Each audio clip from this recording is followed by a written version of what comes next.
सर्वांना नमस्कार. शालेय पोषण आहार सॉफ्टवेअर आपण दिलेल्या लिंकवरून डाउनलोड करू शकता. या लिंकवर आपल्याला शिक्षकांसाठी विविध सॉफ्टवेअर्स मोफत उपलब्ध करून दिलेली दिसून येतील. या ठिकाणी आपण शालेय पोषण आहारवर क्लिक केल्यानंतर 1 ते 5 साठी व 6 ते 8 साठी स्वतंत्र सॉफ्टवेअर्स डाउनलोड करून घ्यायचे आहेत. हे डाउनलोड्स झालेले सॉफ्टवेअर्स आपल्याला डाउनलोड्स या ऑप्शनमध्ये पाहायला मिळतील. तिथून आपण ती कॉपी करून स्वतंत्र फोल्डरमध्ये घ्यायची आहेत. यानंतर आपण हे सॉफ्टवेअर ओपन केल्यानंतर आपल्याला समोर या पद्धतीने स्क्रीन दिसणार आहे. या ठिकाणी आपण सुरुवातीला माहिती भरा. नंतर यामध्ये जे पदार्थ वापरायचे आहेत हे पदार्थ फिक्स केलेले आहेत. या टॅबवर आपल्याला काहीही करायचं नाही. यानंतर आपण मुखपृष्ठावर येणार आहोत.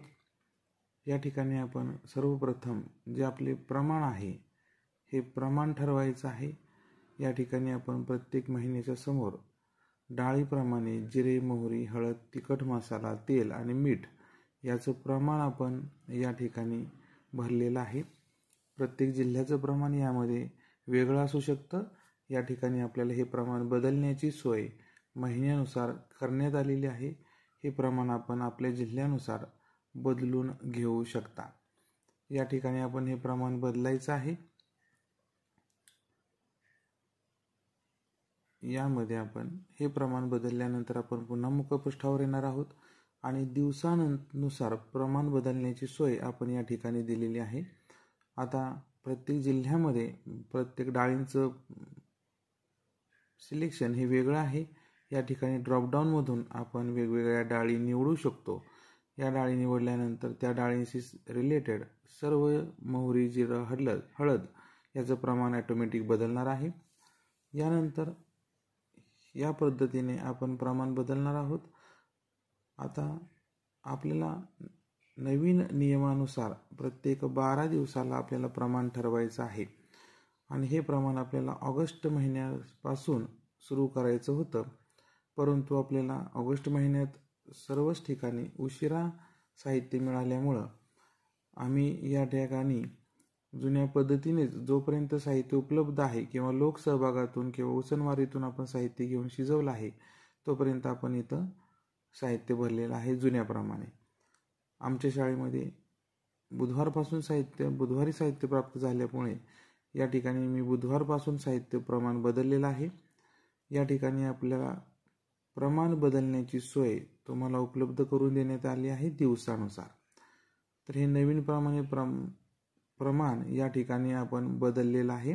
या ठिकाणी आपल्याला प्रमाण बदलायची सोय देण्यात आलेली आहे.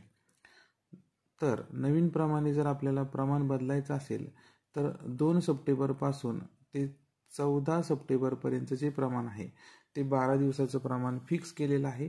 इथून आपण हे प्रमाण कॉपी करू शकतो. हे सगळं प्रमाण आपण कॉपी करायचं आहे. या पद्धतीने आपण ड्रॅग करून हे प्रमाण कॉपी करू शकतो. हे कॉपी केलेलं प्रमाण 12 दिवसाचं प्रमाण आपण पुढे किंवा पाठीमागं कॉपी पेस्ट करत जाऊ शकतो. थोडंसं एखाद्या महिन्यामध्ये आपल्याला डिसेंबर महिन्यात आपल्याला अडचण येऊ शकते. हेच प्रमाण जर ऑगस्टपासून सुरू करायचं असेल तर आपण हेच प्रमाण कॉपी करून 1 ऑगस्टपासून सुद्धा सुरू करू शकता. इथं आपल्याला सर्वांना प्रमाण बदलण्याची सोय देण्यात आलेली आहे. आपल्या जिल्ह्यानुसार, आपल्या तालुक्यानुसार याच्यामध्ये आपण बदल करू शकता. हे फार महत्त्वाचं काम आहे आणि हे काम झाल्यानंतर आपल्याला मागील शिल्लक या टॅबवर जायचं आहे. या टॅबवर गेल्यानंतर आपल्याला 31 मार्च 2024 म्हणजे मागील वर्षाची जी मागील शिल्लक आहे ती आपल्याला या ठिकाणी भरायची आहे. या ठिकाणी आपल्याला जे साहित्य आपलं शिल्लक आहे ते शिल्लक साहित्य आपण या ठिकाणी भरायचं आहे. एवढं सोपं काम आहे. हे काम भरल्यानंतर आपण पुढील डाटा भरण्यासाठी जाणार आहोत. आपल्यासमोर नवीन स्क्रीन उपलब्ध झालेली आपल्याला दिसून येईल. याच्यामध्ये डाव्या बाजूला दिवस आहेत. आपण 365 दिवसांचं नियोजन या टॅबमध्ये केलेलं आहे. यामध्ये लाभार्थी संख्या, चालू महिना, प्राप्त लोकसहभाग आणि उसनवार आणि खराब होणे ह्या टॅब आपल्याला दिलेल्या आहेत.